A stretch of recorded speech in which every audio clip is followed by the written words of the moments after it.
اور کھائیں، فرمانے لگے قسم بخدا ابھی کھا کے آیا تھا اور کبھی روٹی کھا کے میں نے فوری طور پہ دوبارہ نہیں کھایا، بیٹھ اس لیے گیا ہوں کہ تمہارا دل نہ ٹوٹ جائے۔ دل بدستاور کے حج اکبر است۔ عزیز دوستو، غریب پروری، بہادری، اور سب سے بڑی بات یہ کہ قناعت پسندی، تھوڑے پہ گزارا۔ یہ جو ہم روز دکھ سناتے ہیں نا اپنے بیٹوں کے، بیٹیوں کے، پریشانیاں آزمائیاں ہم نے طاری کر لی۔ میں اکثر کہتا ہوں کسی کی بیٹی اتنا کام نہیں کرتی کہ اس کے ہاتھوں پہ چھالے پڑ جائیں، لیکن حضور کی بیٹی کرتی ہے۔ محبوب کی شہزادی یہ کام کرتی ہے کہ ہاتھوں پہ چھالے پڑ جائیں۔ نبی پاک صلی اللہ تعالیٰ علیہ وسلم کی شہزادی یہ کام کرتی تھی، ڈیوٹی کرتی تھی ذمہ داری سے۔ اور کنز المال میں وہ چمکتے دمکتے لفظ حدیث کے موجود ہیں کہ اونٹ کے بالوں کی بنی ہوئی چادر اوڑھ کے سیدہ فاطمہ چکی پیس رہی ہے۔ محبوب نے دیکھا، آنکھوں میں آنسو بھی آئے۔ پتہ فرمایا کیا؟ فرمایا فاطمہ بیٹا دنیا میں تھوڑی سی تکلیف برداشت کر، آخرت کی ساری عزتیں اللہ تجھے ہی عطا فرمائے گا۔ اپنے گھروں کے اندر یہ خوبصورت ماحول لائیں۔ اور پھر سب سے بڑی بات یہ تھی کہ ان کا جو رشتہ تھا نا مصلی کے ساتھ،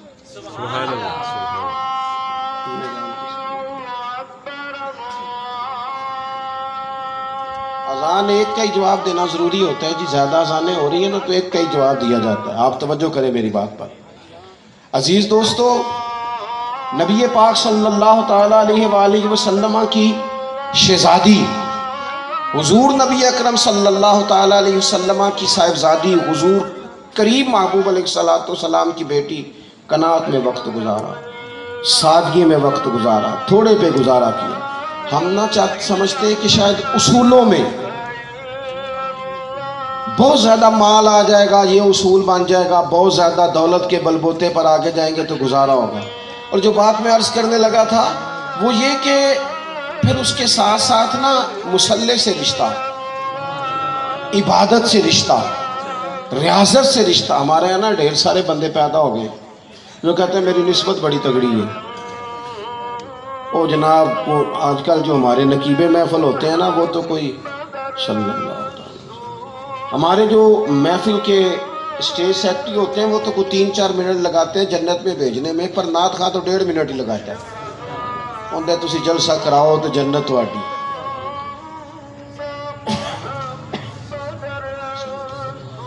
یاد رکھیں کہ نسبت کی مضبوطی ایک بڑی عظمت ہے، اللہ والوں کی نسبت بڑی چیز ہے، اور خدا دے یہ دولت تو یہ بڑی چیز ہے، یہ بڑی چیز ہے۔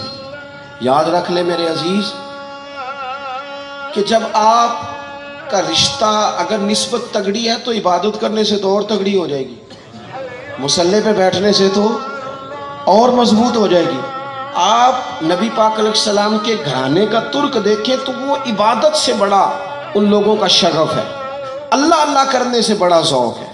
ہم نا پہلے بھی کمزوریاں کافی تھی، پر جب سے موبائل آیا نا یہ موبائل تسبیح کی جگہ پہ آیا ہے۔ ہاتھوں میں تسبیحاں ہوتی تھی جہاں موبائل آیا۔ مصلی کی عبادت، ریاضت کمزور کر لی ہم نے۔ رسول پاک صلی اللہ علیہ وسلم کا اپنا طریقہ یہ تھا کہ حضرت عائشہ صدیقہ رضی اللہ تعالیٰ عنہ فرماتی ہیں کہ حضور نے ساری رات نماز پڑھی اور قدم شریف میں ورم آ گیا۔ کبھی آیا ہمارے پیروں میں ورم عبادت کر کے؟ ساری رات نماز پڑھی، قدمین شریفین میں ورم آ گیا، اور جب قدموں میں ورم آ گیا نا تو فرماتی ہے میں نے عرض کی یا رسول اللہ آپ کے تو صدقے اللہ اگلے پچھلوں کے گناہ معاف کرے گا، اور آپ اس قدر زیادہ آہوزاری کرتے ہیں۔ تو نبی پاک علیہ السلام نے فرمایا عائشہ تم نے کہا ہے نا اللہ میرے اوپر بڑا مہربان ہے، اللہ بڑا کریم ہے، اس نے مجھے رسولوں کا امام بنایا ہے، اپنا محبوب بنایا ہے، تم ہی کہہ رہی ہو نا یا رسول اللہ؟ ہاں۔ تو فرمایا پھر میں اپنے رب کا شکر گزار بندہ نہ بنوں؟ حضور کثرت سے عبادت کرتے، سیدہ فاطمہ رات کو زیادہ وقت مصلی پہ گزارتے، حضرت امام حسن اور حسین لمبی عبادت کرتے۔ 9-10 محرم کی درمیانی رات تھی، عمر بن سعد امام علی مقام کے پاس آیا، آ کے کہنے لگا حسین 2 ہی باتیں ہیں، یا جنگ کریں گے یا آپ بیعت کریں گے۔ تو امام حسین فرمانے لگے اس طرح کرو، ایک رات کی مہلت دو، صبح بتاؤں گا۔ امام صاحب نے اسے کہا، وہ چلا گیا۔ حضرت عباس بن علی، یہ حضرت علی کے صاحبزادے، میدان کربلا میں حضرت مولا علی کے 4 اور بیٹے بھی شہید ہوئے، ایک حضرت عباس، ایک حضرت ابو بکر بن علی، ایک حضرت عمر بن علی، ایک حضرت عثمان بن علی۔ یہ نام دیکھو کیسے شاندار، اور یہ نام حضرت علی نے نام رکھے اپنے یاروں کے نام پہ، نام خلفائے ثلاثہ سے عقیدت بتاتی ہے ان کی کتنی۔ تو حضرت عباس رضی اللہ تعالیٰ عنہ نے آ کے سیدنا امام حسین کی خدمت میں عرض کی، حضور آپ نے جو فیصلہ کرنا ہے نا سویرے، مجھے ابھی پتہ ہے، آپ نے بیعت تو کرنی نہیں، ہونی تو جان گئے۔ تو یا رسول اللہ صلی اللہ علیہ وسلم، اے امام علی مقام رضی اللہ تعالیٰ عنہ، آپ نے رات کی مہلت کیوں لی؟ یہ عجیب لوگ ہیں، پتہ نہیں کیا سوچیں گے، مہلت لینے کی کیا ضرورت تھی؟ یہ میری بات یاد رکھنا جو عرض کر رہا ہوں۔ امام حسین فرمانے لگے، عباس تیرا کیا خیال ہے؟ سوچنے کے لیے ٹائم لیے تو حضور پھر کس لیے لیا ہے؟ تو کیا جملے ہیں امام حسین کے۔ فرمانے لگے، عباس تجھے پتہ ہے نا مجھے سجدوں سے بڑا پیار ہے، سجدوں سے پیار ہے، دعاؤں سے پیار ہے، عبادت سے پیار ہے۔ میرا دل کرتا ہے ایک رات رہ گئی ہے میں رج رج کے سجدے کروں، اپنے مالک کے حضور اپنی پیشانی رکھوں، خوب دعائیں مانگوں۔ تو ان کا تو عبادت سے اتنا شغف تھا۔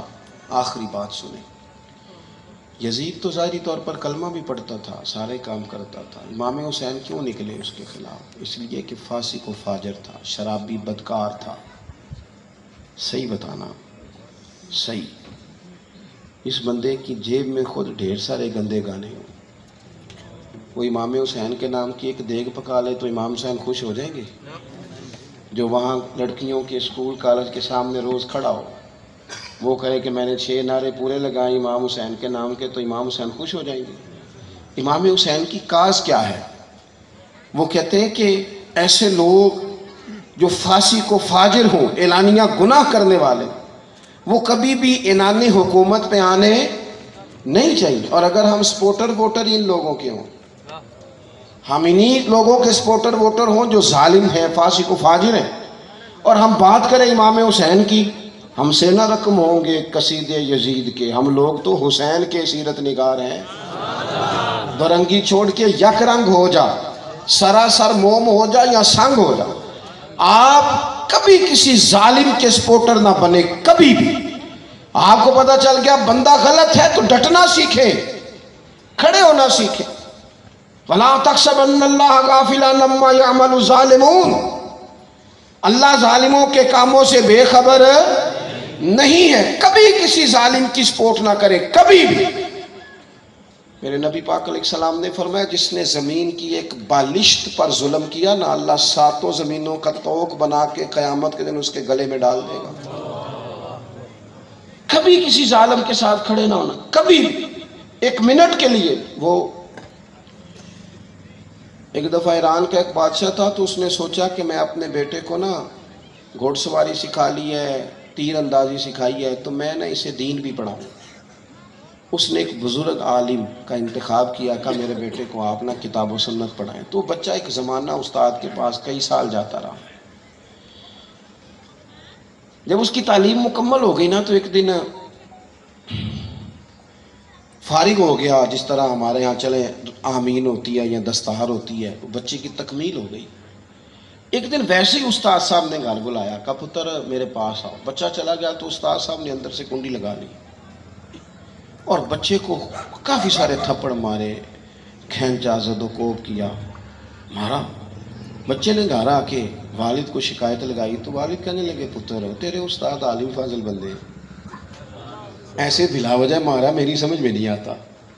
ماں کو کہا تو اماں کہنے لگی، پتر تیرا باپ کہتا تو ٹھیک ہے، چلو حالات بدل گئے، زمانہ بیت گیا، وہ بادشاہ فوت ہو گیا، یہ بیٹا تخت پہ بیٹھا۔ اب وہ درد نہیں جاتا تھا اندر سے کہ استاد نے زیادتی کی میرے ساتھ۔ اس نے پہلا حکم یہ جاری کیا کہ میرے استاد کو بلاؤ۔ استاد بڑے بوڑھے ہو گئے تھے، ضعیف تھے، چھڑی پہ جھکے ہوئے، 2 بندے لے کے آئے، استاد جی کو کھڑا کیا، استقبال کیا، کرسی بھی دی۔ کہنے لگا، استاد جی ناراض نہ ہونا، میں بے اختیار تھا، آپ سے پوچھ نہیں سکا، آج میں نے پوچھنے کے لیے بلایا ہے، میرا قصور کیا تھا؟ استاد صاحب نے یوں آنکھیں کھولی، کہنے لگے پتر یہ جو آج دن آیا نا اسی دن کے لیے مارا تھا، یہ جو آج دن آیا ہے نا اسی دن کے لیے تیری پٹائی کی تھی۔ کہا استاد جی کیوں؟ کہنے لگے پتر کتنے کو سال ہو گئے مار کھائی کو؟ کہا کو 13-14 سال ہو گئے، بھولی تو نہیں نہ زیادتی؟ کہا جی بھولی نہیں۔ فرمانے لگے اس لیے ہی تجھے مارا تھا کہ ایک نہ ایک دن تو نے باپ کی جگہ پہ بیٹھنا ہے، پتر خیال رکھنا اگر میں نے تیرے ساتھ کوئی زیادتی کی تھی تجھے 14 سال نہیں بھولی تو بھی کسی کے ساتھ نہ کر بیٹھنا، اسے قیامت تک نہیں بھولے گی۔ اور ایک عدالت صبح قیامت بھی لگی، پھر وہاں جواب دینا ہے، ثم لتسألن یومئذ عن النعیم۔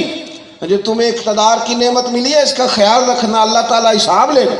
میرے دوستوں کبھی بھی ظالم، وہ امام مالک مسئلہ بیان کر رہے تھے، فرمایا ظالموں کا مددگار بھی ظالم ہوتا ہے۔ ایک درزی کھڑا ہو گیا، کہنے لگا جی ظالم مجھ سے کپڑا سلواتا ہے، میں تو نہیں نا مددگار۔ فرمانے لگے نہیں، مددگار تو وہ ہوگا جو تجھے سوئی دھاگا دے گا، تو پورا جوڑا سی کے دیتا ہے، تو خود بہت بڑا ظالم ہے، تو پورا لباس سیتا ہے۔ تو اپنی زندگی میں ایمان، تقوی، عبادت سے رشتہ، سادہ غذا، اپنے بچوں کو دلیری سکھائیں، حوصلہ سکھائیں، صبر سکھائیں، اپنے گھر میں حلال لے کے آئیں، اپنی ذمہ داریوں کا احساس کریں، بحیثیت مسلمان اپنی ڈیوٹیوں کو سمجھیں، اپنی زندگی بے ہنگم نہ گزاریں، ادھر ادھر بیٹھ کر وقت کو ضائع نہ کریں، اپنے معاملات کو ترتیب دیں، دین کے لیے، ملک کے لیے، ملت کے لیے، نظریے کے لیے جو جس حد تک کچھ کر سکتا ہے وہ اپنی ڈیوٹی سر انجام دے۔ یاد رکھنا ایک لمحہ بھی کبھی ضائع نہ کرے، سب سے قیمتی وقت ہے، سب سے قیمتی۔ مجھے ایک دن ایک دوست کہنے لگے 1 منٹ میں آیا، میں نے ان سے کہا خدا کے بندے 1 منٹ میں نا 3 دفعہ سورۃ اخلاص پڑھی جا سکتی ہے اور پورے قرآن پاک کا ثواب ہے، تو 1 منٹ کو کیا سمجھا ہوا ہے؟ ضائع کر دیں 1 منٹ؟ کبھی بھی اوقات کو ضائع نہ کریں، ادھر بیٹھیں ادھر بیٹھیں، وقت کو ضائع نہ کریں۔ حضور نے فرمایا غنیمت جان لو اگر صحت ہے تو ایسا نہ ہو بیماری آ جائے، غنیمت جان لو فراغت ہے تو ایسا نہ ہو کہ بہت زیادہ مصروفیت، غنیمت سمجھ لو اگر زندگی ہے تو ایسا نہ ہو کہ موت آ جائے۔ اللہ کے حضور دعا کرتا ہوں جو میں نے کہا ہے مالک اسے قبول فرمائے، جہاں میں بھول گیا ہوں اللہ تعالیٰ درگزر فرمائے، ہماری اس محفل کو اللہ اپنی بارگاہ میں مستجاب کرے۔ آخر دعوانا الحمدللہ۔ سلام کے 2 شعر پڑھ کے پھر لنگر شریف کا اہتمام کیا گیا۔